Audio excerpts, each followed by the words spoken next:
All right, crew, we are back. Today we're going to be diving into the DieFreeCo Kung Fu grip. So I've wanted one of these for quite some time. Finally got one. Life's been a little crazy. Haven't been able to make it out to the range, and also haven't been able to do too much wrenching. But we're going to go ahead and take a look at this. Still trying to figure out what I'm going to throw it on. Possibly my Paymax Tactical lower that I have my Law Tactical folder and Eric on. That's kind of the build I'm leaning towards, or possibly throwing it on an AR9. But let's go ahead and hop into looking at this. I've already pulled this out and kind of taken a glance out of it because I was pretty excited to get it in. So you do have your grip. Here you have your Kung Fu sticker. Probably slap that on my Pelican. And then it does come with an Allen key grip screw.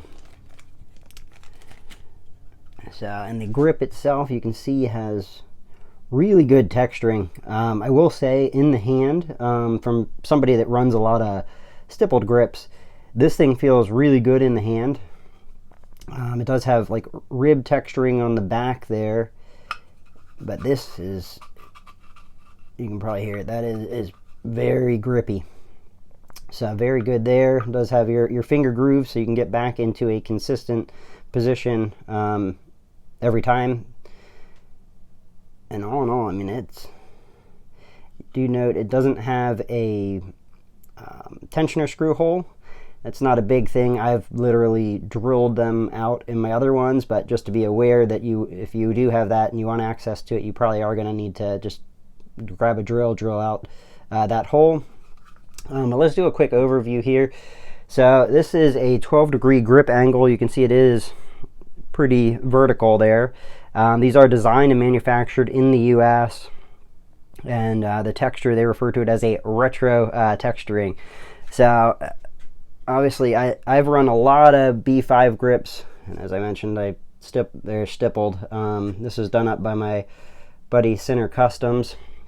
But just for perspective here, this is a 13-degree grip angle versus their 12. So when you're looking at it from that perspective, it is not a crazy difference, but it is that extra degree to get you that little bit more vertical.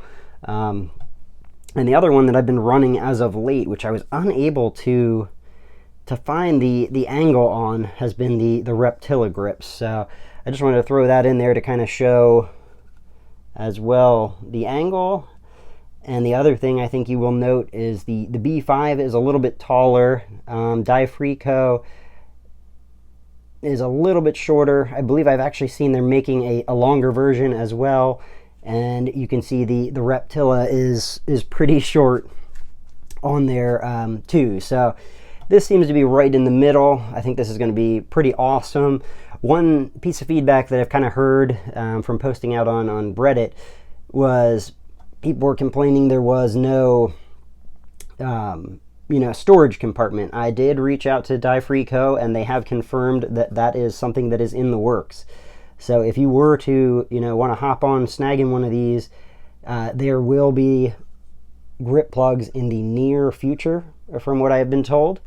But yeah, I'm excited to get this thing mounted. Again, I think it's going to go on my Law Tactical build, but I also do have a AR9 that I'm kind of working on finishing up.